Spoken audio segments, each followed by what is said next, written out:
ஒருத்தர் பொண்ணுங்களுக்கு எல்லாருக்குமே டான்ஸ் ஆட கத்து கொடுத்துட்டு இருக்காரு. தூரத்துல ஒரு பொண்ணு தனியா டான்ஸ் ஆடிட்டு இருக்கதை பார்த்துட்டு கிட்ட போய் அந்த பொண்ணை பாக்குறாரு. இங்க இருக்கிற பெண்களை விட இவகிட்ட ஏதோ ஒண்ணு இருக்குன்னு சொல்லிட்டு அந்த பொண்ணு கிட்ட மயங்கிடுறாரு. இப்ப அவங்க ரெண்டு பேரும் ஒன்னா இருக்காங்க. அந்த நேரத்துல அந்த பொண்ணோட கண்கள் புளுவா மாறிடுது.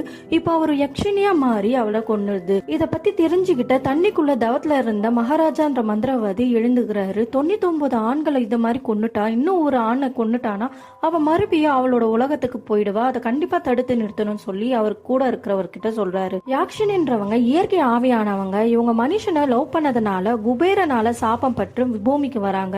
இவங்க 100 ஆம்பளைங்களை கொன்னாதான் தன்னோட உலகத்துக்கு திரும்பி வர முடியும்ட்டு சாபத்தை பெற்றாங்க.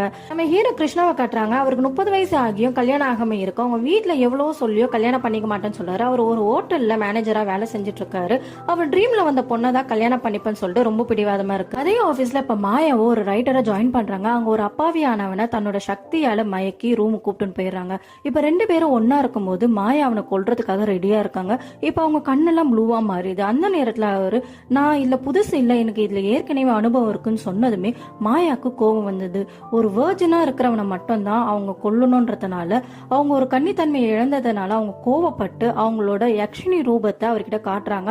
இப்ப அதை பார்த்து அவரு மயக்கப்பட்டு அங்கே விழுந்துடுறாரு. ஹீரோ கிருஷ்ணாவுக்கு ஒரு அழகான பொண்ணு பாக்குறாங்க. அவங்க வீட்டுல இருக்கவங்களுக்கும் ரொம்ப பிடிச்சது. கிருஷ்ணாவுக்கும் பார்த்ததுமே லவ் பண்ண ஆரம்பிச்சிடறாரு. இப்ப கல்யாணமும் பிக்ஸ் பண்ணிட்டு கல்யாணம் ஆகிற நைட் அன்னைக்கு அந்த பொண்ணு ஏற்கனவே ஒருத்தனை லவ் பண்ணிட்டு இருக்கா. அவங்க கிட்ட போன்ல இப்ப பாத்திருக்க மாப்பிள்ள சரியான டம்மி பீஸ், கல்யாணம் ஆனாலும் நம்ம ஒன்னா இருக்கலாம், எனக்கு நீங்க தான் முக்கியம்னு சொல்ற. இதை கேட்ட கிருஷ்ணா மனசு உடைஞ்சு போய் ஒரு மரத்துல தூக்கு போட்டுக்கலாம் போறா. அந்த மரத்துல தான் மாயா உட்காந்து அழுதுட்டு இருக்காங்க. இவர் சூசைட் பண்ணிக்கிறத பார்த்துட்டு அவரை காப்பாத்திடுறா. என்ன ஆச்சுன்னு சொல்லி கேட்கும் போது அவர் நடந்ததை சொல்றாரு. இப்ப மாயா கிருஷ்ணா ஒரு வேர்ஜின் சொல்லி கண்டுபிடிச்சிடுறா. இப்ப இவன் தான் கரெக்டா இருப்பான், 100வது ஆளா இவனை கொன்னுலன்னு சொல்லி முடிவு பண்ணிட்டு தன்னோட சக்தியால கிருஷ்ணாவை மயக்கி கிஸ் பண்ணி கட்டியும் பிடிச்சிடுற.